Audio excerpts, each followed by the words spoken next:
What if I told you some of the most romantic streets in New York City are hidden in plain sight?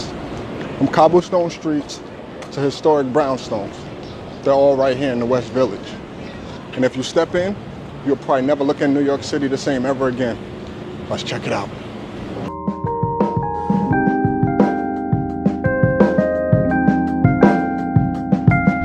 My name is Chris Jordan.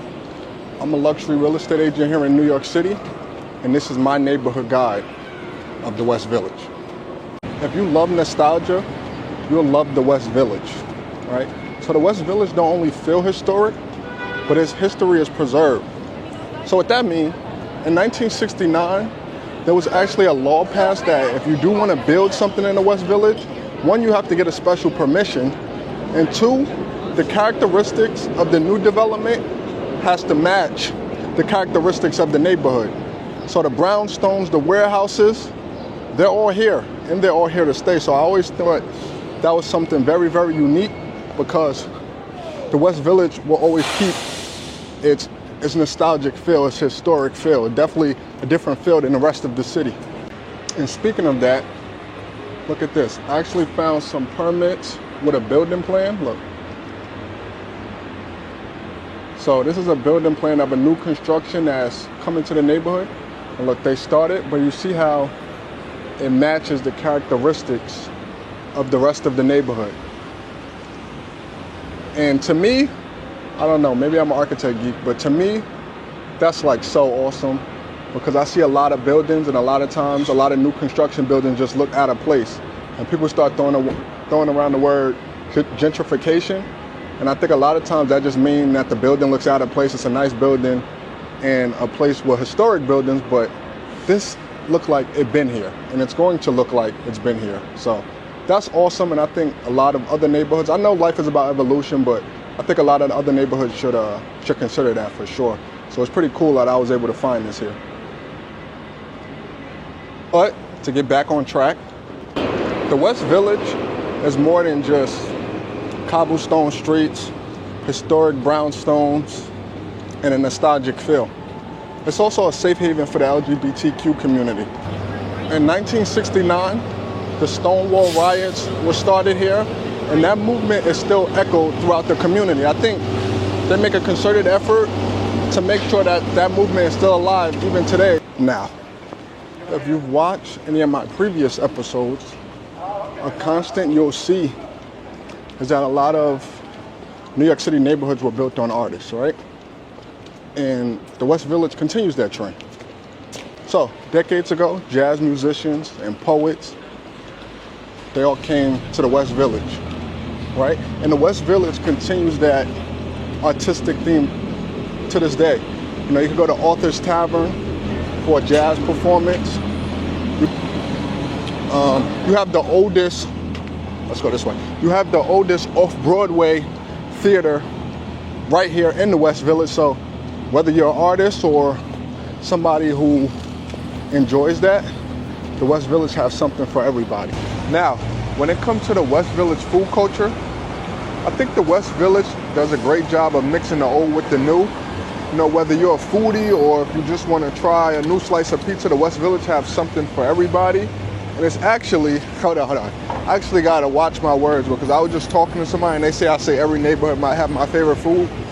But you guessed it. I think West Village is my favorite food neighborhood in New York City. And I don't know if this is a hot take, but I think as a neighborhood, they have the best pizza. That's just my opinion.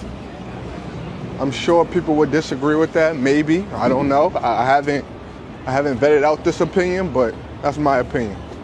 I'm sure you guys heard of the pizza shops in the West Village. You got Mama's too, L'Industrie, and you got John's at Bleecker Street. I think that's an elite three, I'll be honest.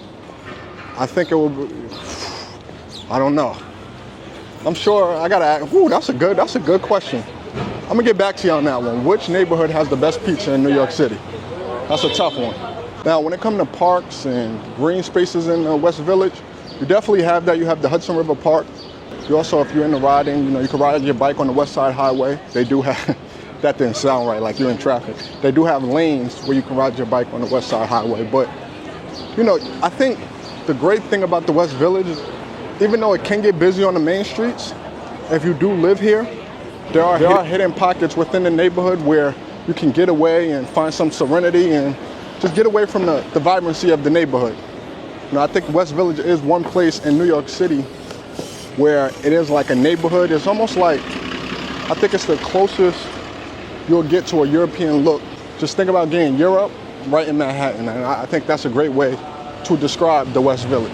Speaking about that privacy, you know it won't be a Chris Jordan neighborhood guide without tying real estate into it. Now, you know, if you've watched previous tours, I always try to say, right, don't hold me to these numbers.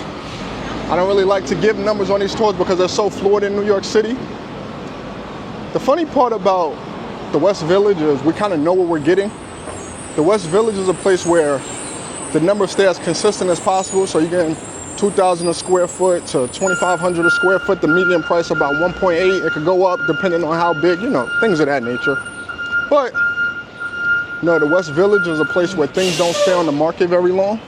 They get in, they get off. If you get a brownstone on the market in the West Village, it probably won't be on the market for a long time because of all the things we spoke about. I think people enjoy the family feel in a vibrant community, but you do have these hidden pockets and you have a very unique look, unique buildings. It just don't feel like Manhattan while being in Manhattan. So I think, you know, I know that's something that people value and people look for. So because of that, it's high demand. And when you're buying in the West Village, because of the fact we spoke about how its landmarks are secure under law, I think people get that sense of security that they'll always have this look and won't have a high-rise building that looks out of place getting built next to their brownstone, and it won't change the unique look of their neighborhood. All right, now to wrap it up, my name is Chris Jordan. I'm a luxury real estate agent here in New York City, and this is my neighborhood guide for the West Village.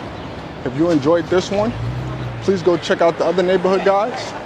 I also have a series where I put my top 5 favorite listings on the market right now. So go check that out, and I do believe we have a few West Village units on there. So let me know what you think about that. Like, comment, or subscribe. Thank you for spending the day with me. And it's summertime in New York City, and I'll continue to say, I don't think it's a better place in America this summertime in New York City. So if you're in New York, enjoy it. If not, get down here. Thank you. I'll see you guys on the next episode. Chris Jordan. Fall in love with you every single day.